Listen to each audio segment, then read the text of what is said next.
Right. Hello, everyone who is joining us now for this final webinar of our series of Parenthood Unfiltered. Welcome, everybody. I can see all our participants trickling in. We're going to give everybody a minute to join, and then we're going to get started. Yeah, so it's been an interesting week. If you had missed some of our previous webinars that were all recorded and they are shared in our community, so feel free to jump in and take a look. We've had webinars on teething, infancy, newborn stage, so lots of content. And today we're going to focus with Dr. Monica Ordway on toddler sleep. I'm super excited, and please write about yourself in the chat so that we know how old are your children, where are you calling from, and also please write your questions in the Q&A. We really want this to be an interactive workshop where we, can tailor all of our information to what are your current needs. Oh, I see a first-time mom of a 14-month-old. Wow, congratulations. So yeah, so I think, we can get started. Welcome everybody again. I am Maristella Lucchini. I am I work here at Nanit, and I do research on sleep. I also have a toddler who is 3 years old, so I am here, in this conversation as a researcher and as a mother. I have other two older kids. They are like 10 and 8, so they're a little bit out of the scope of this conversation, but they definitely have shaped all my knowledge and experience with toddlers. Oh wow, I see so many people starting to drop their information. We really have a good span from 40 months to 18, 24. So that's amazing. Oh, I see also some moms that have 2 months old. So go check out the newborn and infants webinar. So please stay with us until the end of this session. There's going to be an amazing prize as Nanit Sound and Light. We're going to communicate the name of the winner at the end. So stay with us. And then I want our amazing, my amazing colleague, Dr. Monica Ordway, to introduce herself. She will be, talking with me today and guiding you through some helpful information. So Monica, do you want to take it away and tell a little bit about yourself? Thank you. Thanks for this opportunity. I'm Monica Ordway. I'm an associate professor at Yale University School of Nursing and a mother of two boys who are in college, one about to graduate college and one is a sophomore. So it's been a while, but now I feel like I'm seeing people with their grandchildren. So it's hard to believe, but I've worked in primary care for 10 years and then as a pediatric sleep specialist in a Yale sleep clinic most recently. Thank you, Monica, for joining us. Sorry, but I also see that we have a birthday today from Phoenix, Arizona. So Ashley, happy birthday to your child. So we're gonna get started with some information about safe sleep. We're gonna go through a lot of different topics, but we wanted to start with that because I think, a lot of the first year of life of our children is focused on, the right sleep environment. There's a lot of recommendations around SIDS and how to keep our babies safe. And then, as the babies get a little older, things shift, they mature. And so we wanted to start with that. And Monica, do you want to start to share some of your thoughts about how to keep our toddlers safe as they age out of, the SIDS danger zone? But, we still want to make sure that we follow all the recommendations to keep them safe. Oh, sure. So you're talking about after age 1, Yes, the after age 1, correct. American Academy of Pediatric changes. Yeah, I mean, as they say, small kids, small problems, bigger kids, and it starts now. Like it's more now they're becoming more mobile, right? And then, keeping an eye on them in terms of safety, like cords. If you've got window shades near the crib space, making sure that they're put away and they don't have access to those. I would still keep minimal things in the bed space. And then at some point they're going to want to get out of the crib. And so I think we're going to talk about that today as Yes. well, right? Yes. So yeah, I think you're right. So at this point, all the strict recommendation for SIDS can, we don't have to worry as much about that. At this point, the kids should be able to roll around and, really sleep in whatever position they're more comfortable with. But I think, as you were saying, Monica, more other questions come out in terms of like what they're able to reach, and what they're able, to pull in their crib and all these things. So that's really what we want to focus on. If your baby is already outside of the crib, then also thinking about all the places that they can reach. And I think what you were saying about keeping the minimal entertainment is also because at this age they can be easily stimulated. And I think the more they have in the crib, the more it can also get to be an excuse to, have fun in there rather than, rest and relax. And then in terms of like thinking, what are the factors that really can help them understand that the room and the crib is a sleeping space, thinking about light and noise and all these exposures that how can what should we really be thinking about at this point? Yeah, I mean, I think that I mean, from the very beginning, obviously, we want to try to keep a consistent environment, a consistent bedtime routine, and then a consistent environment. And I think some of the literature on light is a little unclear. I don't think we have a full Mm. understanding of light influence at this point. So I think it's kind of based on what works for your child. If they need a night light or a little, some kind of light at night to make them feel more comfortable, I think that would be fine. And noise, if you can get them to sleep in a not perfectly quiet environment, because that's just not real life, right? But at the same time, trying to minimize, the noise. White noise can be helpful for some babies. Is that sort of what you're getting at? Yeah, Yeah. correct. No, I think, I agree with you in terms of the nightlight. I think, for some kids, this is around the time where they might start to develop, this fear of the dark. When they're babies, they're not really aware. Like that's just what it is. They're coming out of the womb, it's dark there, and they're not really aware this is something they should be scared about. So I think, around these toddler years is where some kids do develop a little bit of fear, and that's when like a small night light might really provide comfort. But it's not necessary. Some kids like do great without. So I agree with you, like really sort of trying to understand what works for your child. And should the night light be out of reach? I would say um ideally yes. So that it can provide a little bit of light, but it doesn't become like an hazard for them that they could pull it in. um and then yes, for the noise, I also I think sometimes white noise can really help mask a little bit if there is some background. I live in New York City. You know we have loud fire truck and ambulances coming always, or like if you have siblings in the other room that are playing, sometimes that can help. And also for some of these kids, if they've used it throughout infancy, it can become like sort of an association, like, when the white noise starts around the time when they're, supposed to go to bed, it can help them sort of give them a cue. Okay, this is time for you to start to wind down, right? So I think And that, this is the age too, Marissa, sorry, just to yeah, add one quick thing. This is an age where engaging them in their bedtime routine is really, helpful, because yes, when they feel a sense of control and participation, and, they want your attention, they want to feel important in the process. So having them turn on the night light or having them turn on the white noise can be yeah, something that becomes very sort of symbolic and supports yes. sleep.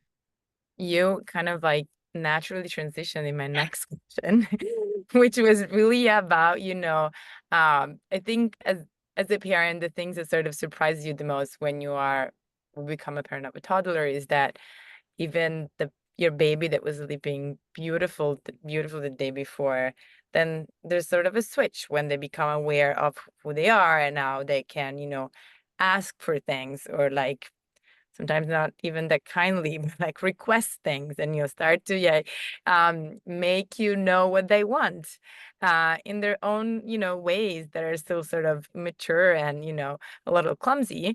And I think really bedtime, it's what that part of the day that where this can become very stressful, right? For so many reasons. As parents, we're tired, the kids are tired. There's a lot of emotions. It might be for a lot of us as parents that one time of the day when you're spending time with your child. And so as you were saying, they really want to grab our attention. And so thinking about how we can approach bedtime and what are the things that can be helpful, I think it's such an important topic, right? So I think you were touching upon two aspects that I want to expand a little bit. One is about the bedtime routine, what it can look like, what could be the best way to, support their independence and their, desire for a little bit of agency while at the same time sort of keeping them on track. So I would start Mhm. with that, and then I'll ask you the next part.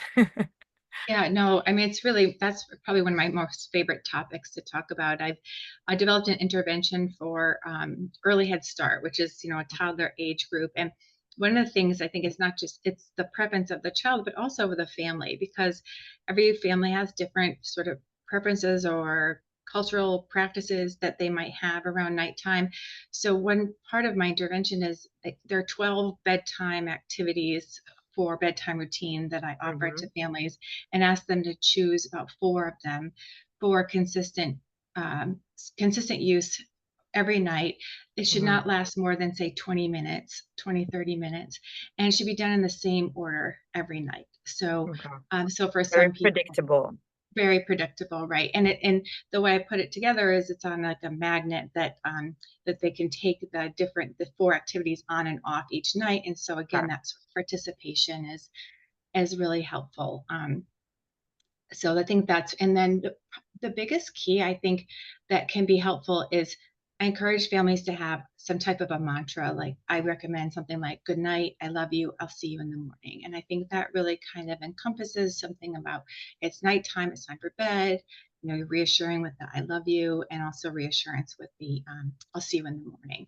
And Wow. that mantra not only becomes important for the signal that bedtime routine is over and it's time to go to bed, but when there is nighttime resistance or there's repeated calling, I would recommend that when a parent goes in, if they choose to go in, that it should be just use that same mantra, that it's good night, I love you, I'll see you in the morning, in a kind, way. It's not angry. The second you get into like, you've already asked for a night, this one, last one, I'm not going to come in again, or there's some kind of conversation, a child doesn't, all they're hearing is something different, right? It's sort of, Mm. and they don't understand time really to know that, 30 minutes later, Yes, the, yes. and what you'll find is that by doing that consistently, it provides them with a sense of comfort. Like it may sound boring to you, but it's actually something that can be really reassuring. I used Yeah. to do a thing with my kids where they got a kiss goodnight for each age that they were. So every time they had a birthday, we added an Oh, extra that's kiss, so and it cute. became silly. I don't want to say what age we stopped that, but it's to the point of how it really helped.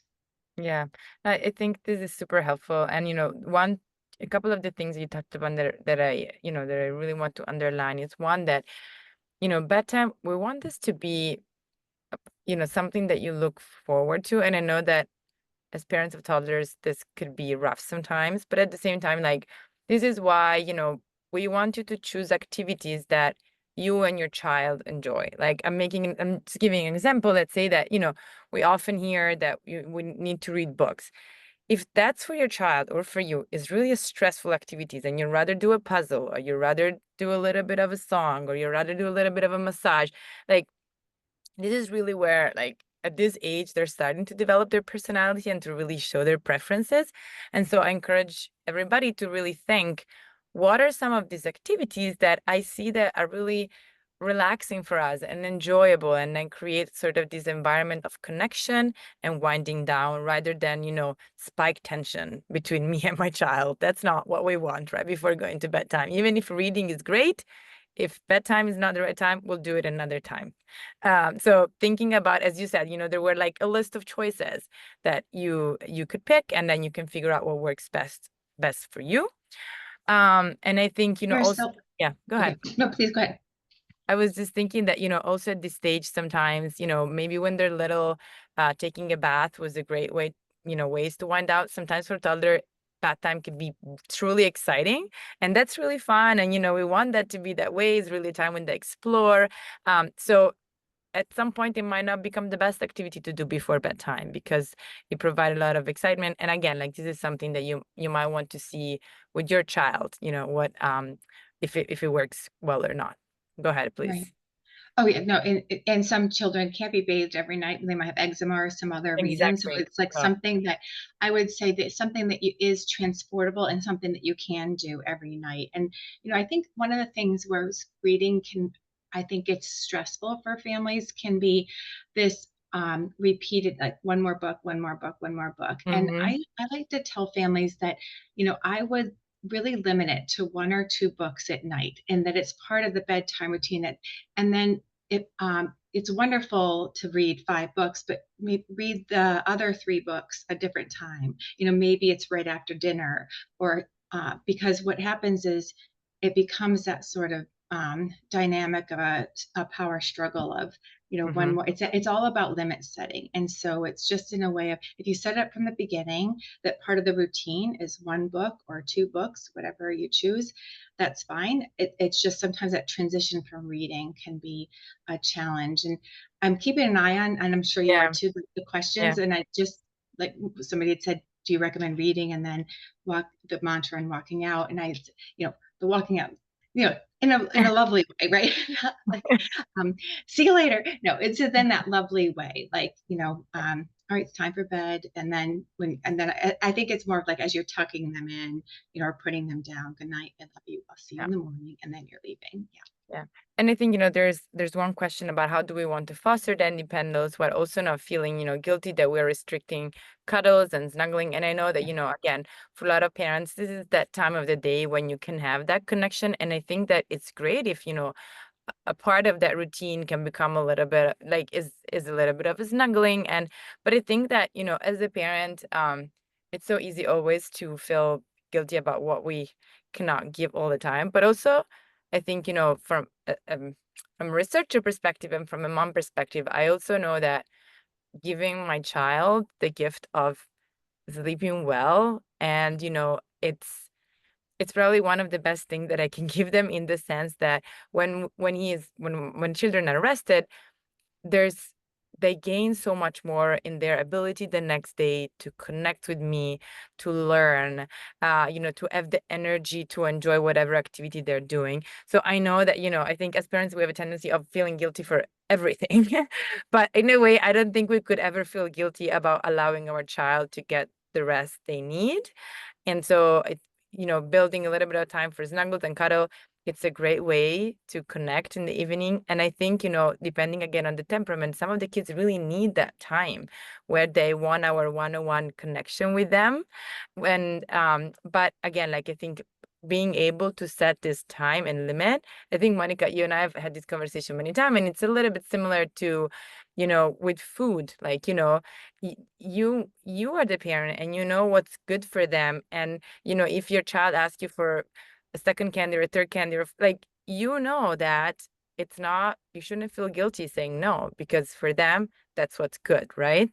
And so I think it's very similar for sleep. I don't know if you want to add anything about Oh that. yeah, no, that was perfectly said, Maricela, and I think that it really speaks to just like kind of a global comment about how sleep has been a really understudied and Yeah. under-recognized pillar of health in early childhood, and that's something that we're working hard on changing. I think Nanit's done a great job of sort of leading that charge, and we need to do a better job of public health messaging. I think everybody sort of easily thinks about nutrition and, food and its impact on nutrition and health. But people don't know enough about how sleep is a very active stage of development, that there's a lot of brain development that's happening in the middle of the night during sleep. The activities and experiences they have during the day are actually processed and more solidified at night. So the brain connections are being formed during sleep. And then as they get older, there's a natural process of pruning the brain connections that we don't need, because we're born with billions of connections that we don't end up using. And so that pruning all happens during that time. Growth hormone is released. So there's so much active um, developmental activities that are happening at night that I think we've really done a bad job of in public health messaging of emphasizing sleep health. So I really like how you said that it's think about it in the same way as you would not give them a second or third or fourth cookie and not feel like you were being a bad parent, that it's okay to set a limit around bedtime as well. Yeah. And I think, this is a time again, where toddlers naturally test the limit, but they Mhm. also benefit when we give them limit. I feel like, it's they thrive when they learn what's, where they need to stop. Like, and that's part of what they need to learn at this stage.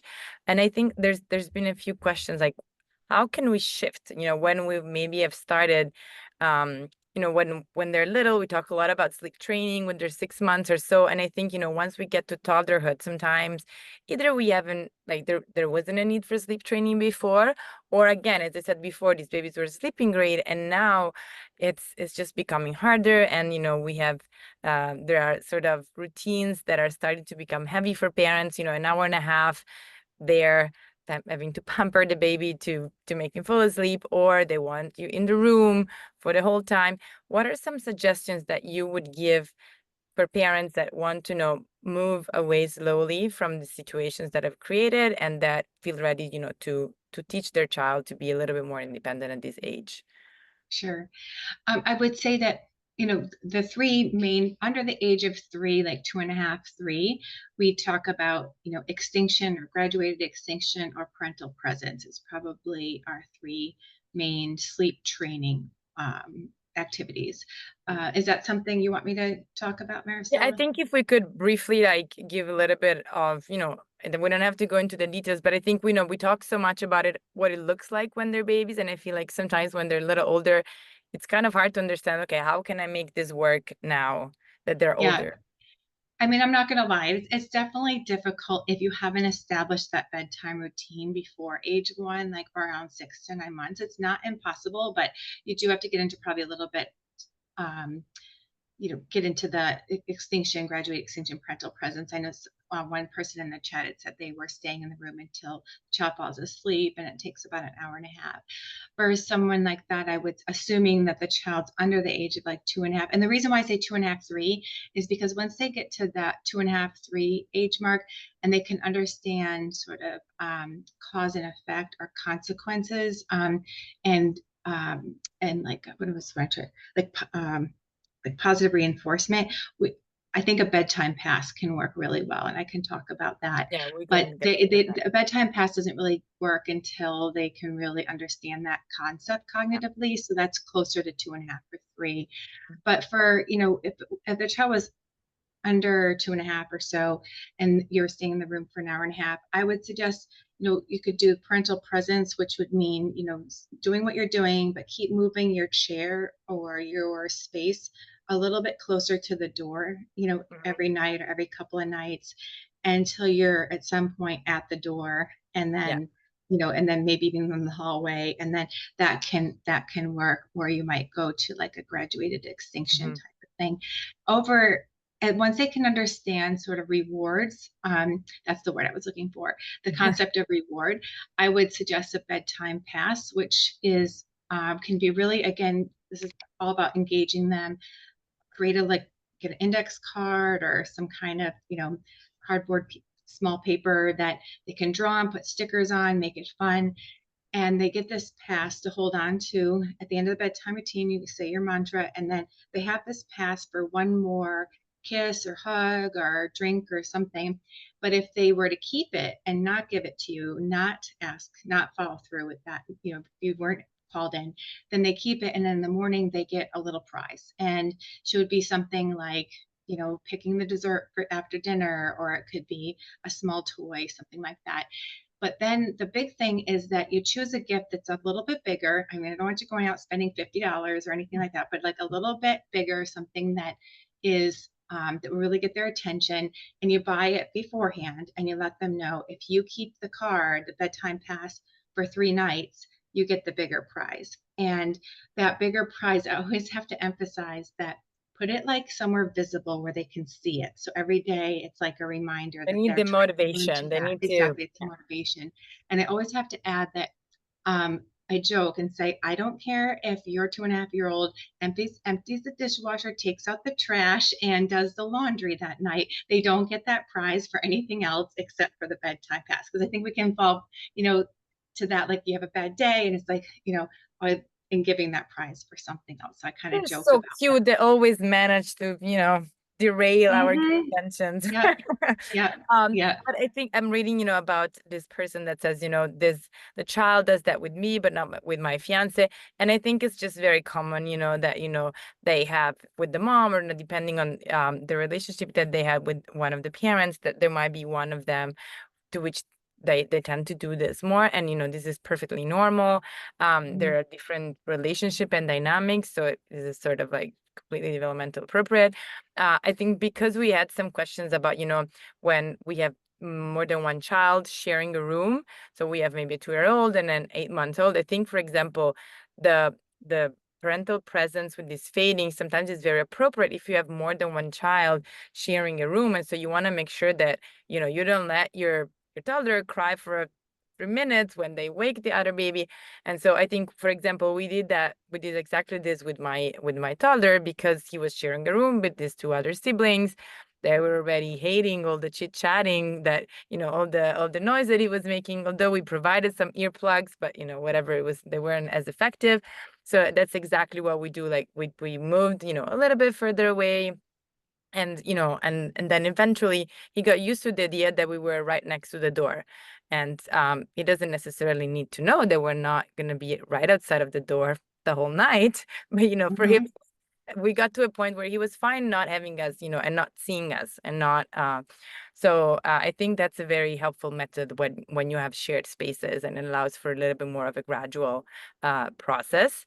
um the other thing that I wanted to touch upon in terms of bedtime routine, which I think is also one of your other, you know, favorite topics to discuss, is the idea of consistent timing. Because I think Mhm, like everything that we've talked about, if it's implemented one day at 10 p.m., one day at 8 p.m., one day, it's it's not going to work, right? We want to make sure that it's not just the consistent and predictable sequence of mhm.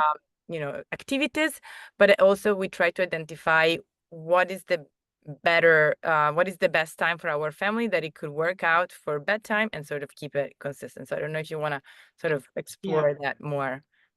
Yeah, no, thanks. And again, that's another sort of understudied, but we're starting to see more and more literature kind of come out on that. I think we've focused on sleep duration or sleep timing, and as you know, Marcel, very well, that there's the definition of sleep health is actually there's 6 dimensions to that, and that's around the behaviors at bedtime, around sleep, the satisfaction of the sleep, alertness or sleepiness, the timing of sleep, the efficiency of sleep, meaning how many times they're waking up in the middle of the night, and for how long, and then duration. And so it's sort of it's sleep health is a more complex uh, construct, but I would say that the bedtime and consistency are up there for being related to health. And when I look at sleep and from a research perspective, and I visually see the objective results of, I'm looking at a 24-hour pattern using different measurements like the Nanit camera or other wearable devices, I can see a trend where the later the bedtime, the shorter the duration and the more variable the bedtime. And when we say variability, I hope people are not hearing that it has to be like a strict On the like dot, yes. routine. It's in fact that can be more harm. I feel like that can be more harmful. That like there has to be some flexibility, and life is just Yeah, doesn't work that way. But we like to say plus or minus a half hour is probably a yeah. reasonable amount of variability. But if I were to, in one of the presentations I know you've seen me use, I put a map of the United States, and I had studied 3 different groups of children, and one group had a plus or minus half hour to an hour, and there's another couple of groups that had closer to 3 hours of variability from night to night. when we looked at it. And so I use a time zone map to show that would be like sleeping in New York one night and then flying to California, sleeping in California, and then back and forth and back and forth. And when we think about it from that perspective, I think we all know we would not feel great if we had, constantly been changing bedtime like that. So again, doesn't have to be as strict, but I do think that that variability piece is important. The other thing that I see coming up in the chat, and I want to make a note of, is that sometimes the bedtime resistance, I would have patients that came in and say, they'd have a hard time at bedtime. And I'd say, you know, they might want to try bedtime a half hour earlier than what they're doing. And it's Mm. pretty counterintuitive. But what this research suggests is that if you put them to bed earlier, they actually sleep later into the morning. And Yeah. with my intervention research study, I had a mom enroll in the study who said to me, that was part of the recommendations in the intervention, was to have the child go to bed earlier. And she said, I've been trying to tell, my fiance that, but he won't do it. And now he can't, now he's going to have to do it because it's part of this intervention.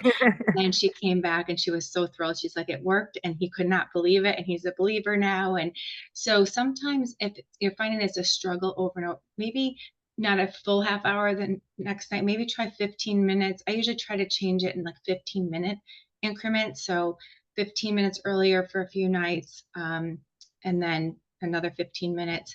That may help. Yeah. And I think because it is toddlers, sometimes the way that they express that they're tired, it's very confusing. They might, be running around the room and like at Mm, that what they show is that they're losing control over themselves, basically. It doesn't yeah, look like, they're yawning or they're like starting to space out. Some of them might do that. A majority of them, they would probably start bursting into, protest against the fact that the PJ was like put on t-shirt first and then pants, and that was like the end of the word. That's how they tell you that they're tired, and not that they still have energy. They're just that's what they do, right? right. And I was reading one comment about, I'm struggling with consistency with my newborn, 20-month-old, 7-year-old, and 8-year-old. And First, Oh, that's first of tough. all, wow, Yeah, like you have all my support.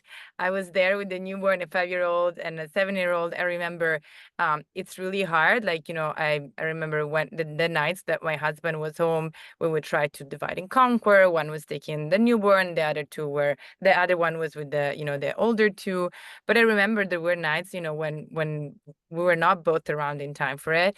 And I remember trying to think about what were some activities that we could easily do as a group. So for us, for example, was reading, because I was holding the baby. I had one child on one side, one child on the other. And I remember we found one book that everybody liked. And I kid you not, I think we've read that 350 times, because this was the one book that made everybody agree. And it was one of those books that has no words, and you just sort of look at the story, and everybody was giving them comments, and so they were able to interact it on different levels, even if they were different ages. And like I sort of found that one thing that worked. But having said that, there's not like a magical fix. And I think, as Monica was saying, when we talk about consistency, we also don't want to we don't want to add an extra layer of stress. Like, if in the situation where you're in, having always the same 3 or 4 things, it's just not doable. Do your best. Like, even if maybe it's just saying that last sentence, and that's what stays the same, staying within the same half an hour.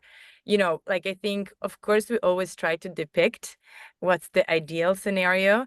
And then there's life, and life is so much more complicated. And I think, as parents, what we want to do is to do our best. And sometimes that means that we have to drop some balls here and there as we are trying to juggle everything. And one example that I always give is when COVID hit, and I remember I had this like huge meltdown because I couldn't get fresh fruit.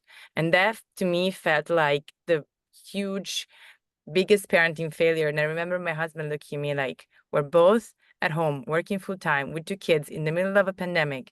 We're fine.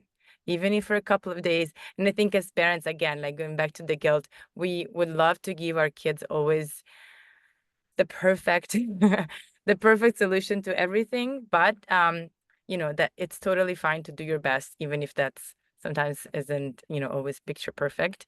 So I'm sure you're doing much better than sometimes you feel like you're doing.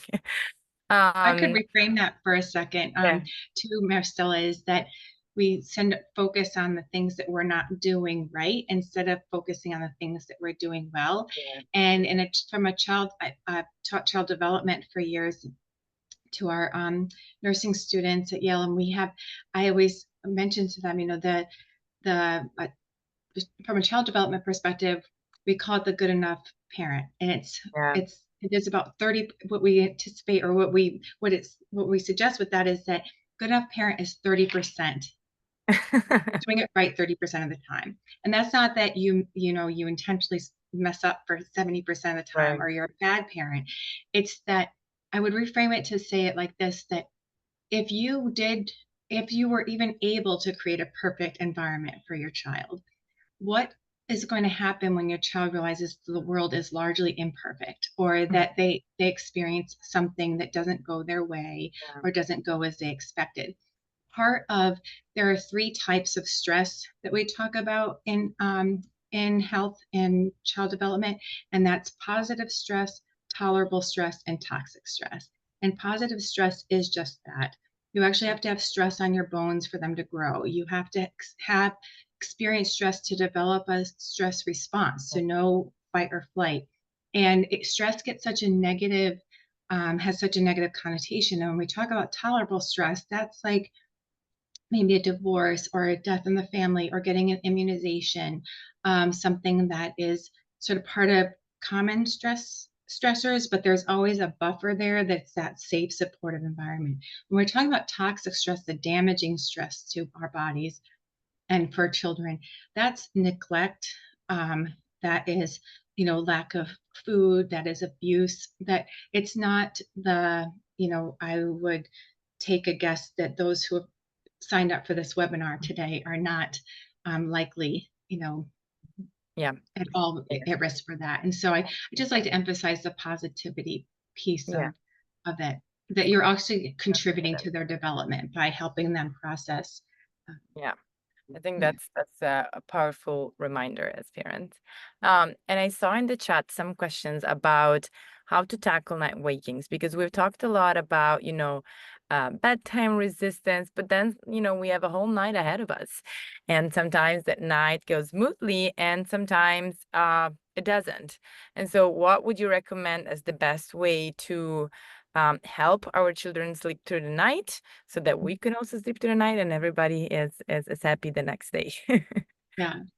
I mean, I think that it goes back to that bedtime routine piece, and helping children to fall asleep independently is really important, because we all actually wake up in the middle of the night. You and I do. It's normal and expected, because we have, somewhere around 5 sleep cycles a night. And so we're waking up, 4, 5, 6 times a night, and we don't remember it. You do remember it when you are, say, like fall asleep on the couch, or you go to a hotel room. You're waking up just as many times as you were at home, but it's because the environment is slightly less familiar. Your arousal becomes more activated, and so then you kind of have these active thoughts of, do I get up and go to bed from the couch? Oh, I'm in a hotel room. And then your head starts spinning about the next day. It's the same for children. If they fall, whatever environment they fall asleep in, but they're going through multiple cycles, so they're going to wake up naturally 6, 7, 8 times, Often, yeah. and throughout the night, and there should be micro arousals. But when they become more activated, that's most commonly because the environment to which they fell asleep in isn't replicated when they wake up. So if the parent is present when they fall asleep, they wake up in the middle of the night, they're expecting that parent to be there again. And there are a few comments also about that. I think, going back to the mom who had said it wasn't like this for the fiance, only for her is it separation anxiety. And I was going to mention, well, it depends on whether or not it's happening throughout the day. And so I think she then went on, another comment made, that it doesn't happen at nap time, which then suggests to me, at least, without talking to her, that it suggests to me that it's more about a um, dynamic than a separation Hmm. anxiety. And so likely what's happened is that with all the best intentions, you've likely kind of given or had like a dialogue or you know, a struggle with, and your child realizes that, and it's not that they're evil or doing something bad. They just, They're learning. Yes. they're learning cause and effect. And they're like, if I make a fuss, then mom won't leave. But I haven't had that experience with this other adult in my life. Mhm. And so, you know, if it was a all day long separation anxiety thing, that might be something different, but it sounds like it's more nighttime related. So I would suggest trying that mantra. And, you know, every time you go in, so like where you're going back to what you asked about the nighttime wakings, that's when I just keep repeating the mantra. It's, you know, good night, I love you, I'll see you in the morning. And that's all you say. And you might have to say that 50 times the first night, couple nights. Little by Then little. a little Yes. bit by little, it'll go away. And that's the same if they're walking out of the room, if they're in a toddler bed. I'd say pick them up, you put them back in the bed, without any other conversation, just good night, I love you, I'll see you in the morning. And then you might do that 50 times the first night, 30 times the second night, and then it will get better.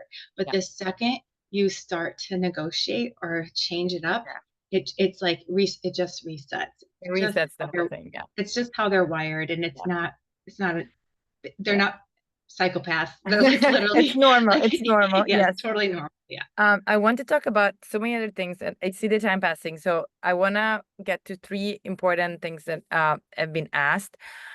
So one is about what's the ideal bedtime, which I think a little bit ties into the idea of like the evolution of naps around this time. So maybe we can briefly talk about, the organization of sleep throughout the day, and so which also affects, then the bedtime, and how, what should we be on the lookout for in terms of dropping naps. So that would be my first question that we can spend 5 minutes, and then I have a couple more. Yeah.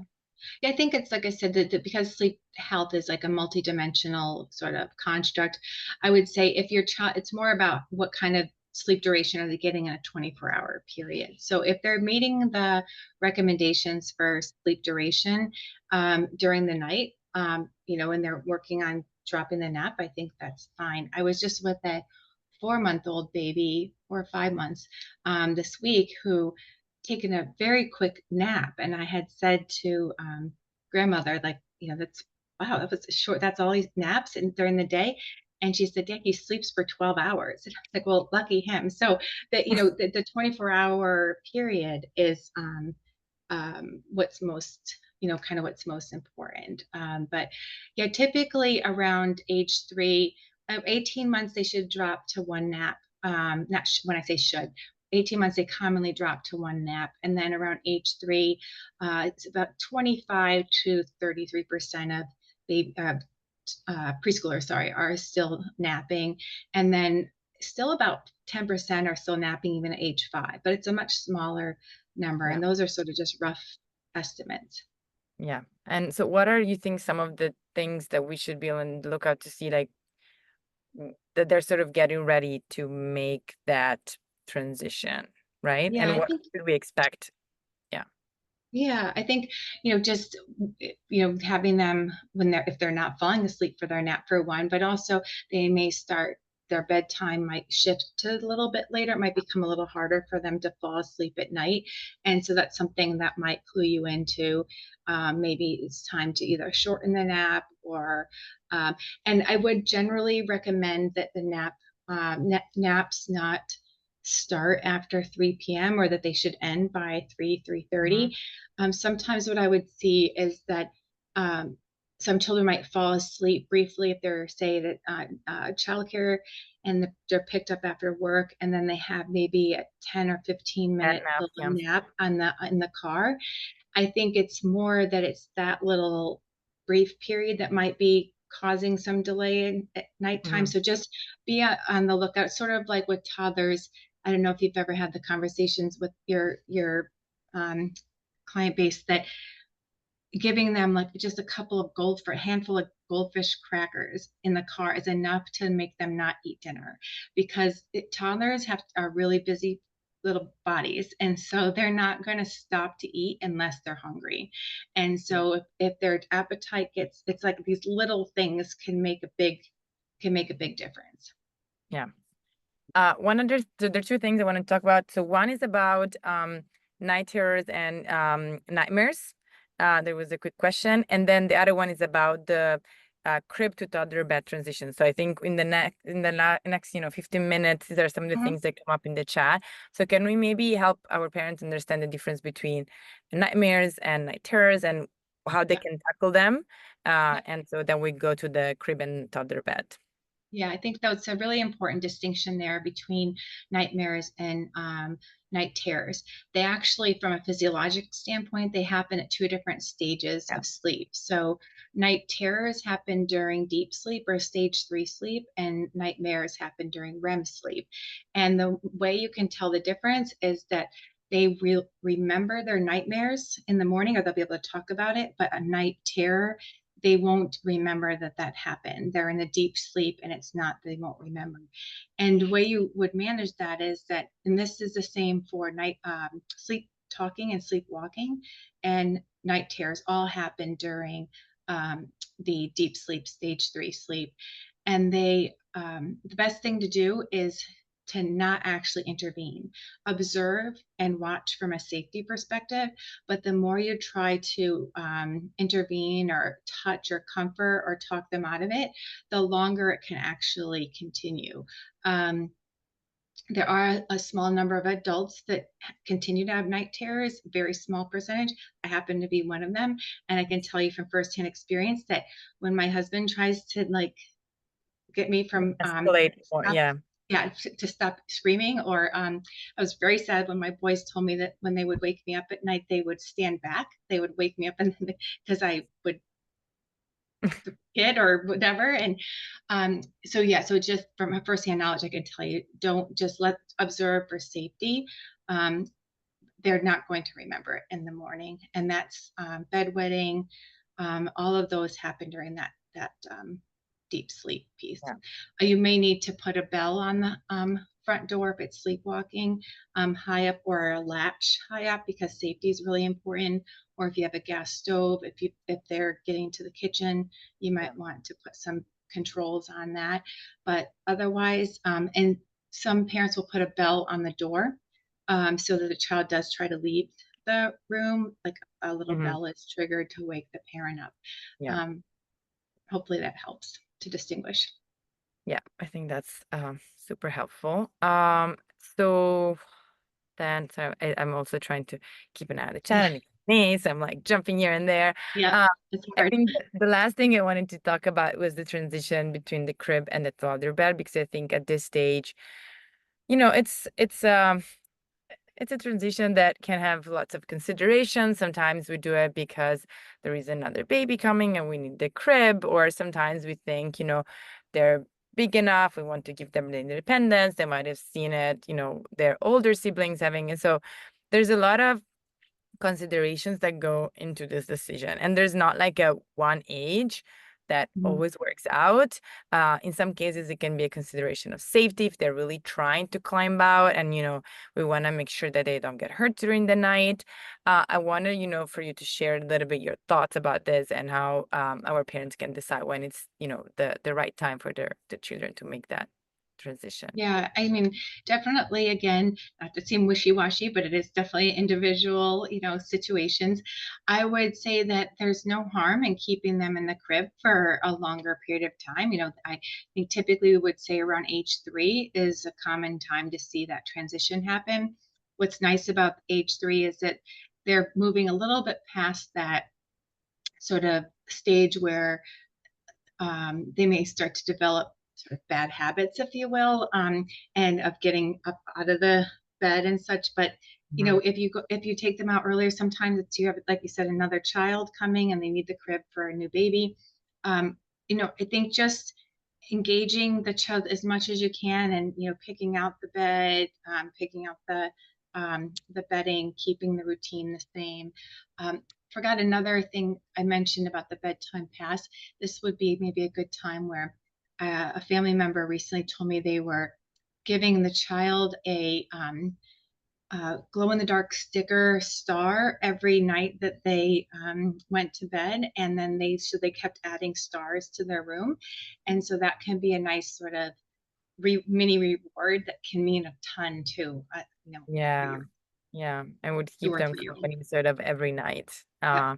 Yeah. Yeah, I think there was a question about the issue of just giving a reward to incentivize good and consistent behavior. And I think, like it's easy to think, oh, we might spoil them, but it is true that at this age, this is sort of how they understand um you know that they behave in a good way, like they behave in a way that it's helpful for them, and they have this positive consequence, and it's not gonna you're not gonna keep doing this until they are 18 years old. I promise. There's gonna be a point where they're gonna learn and where you're gonna get out of this, so you're not gonna be stuck. You're not gonna have to spend all your salary on bigger prices. So I'm I think, realizing that I should have opened up a little store on Amazon because people are going out and buying the stars apparently. So I think yes, I missed my yes, calling.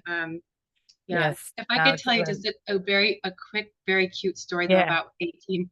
So my younger son had a little blanket that we used to call mine. He just called it mine. It was probably from the tug of war. And so mine had been everywhere. I mean, we lost it in the streets of Philadelphia at a fair, and we somehow found it. Tracing our steps back, we always found it, and it was stressful when we didn't have it. And we went to look at colleges, and we went down to Virginia Tech, which is where he's at, and we stayed in this nice place. And as he got older, he started putting it down by his feet so he wouldn't have it here. He would rub his feet at.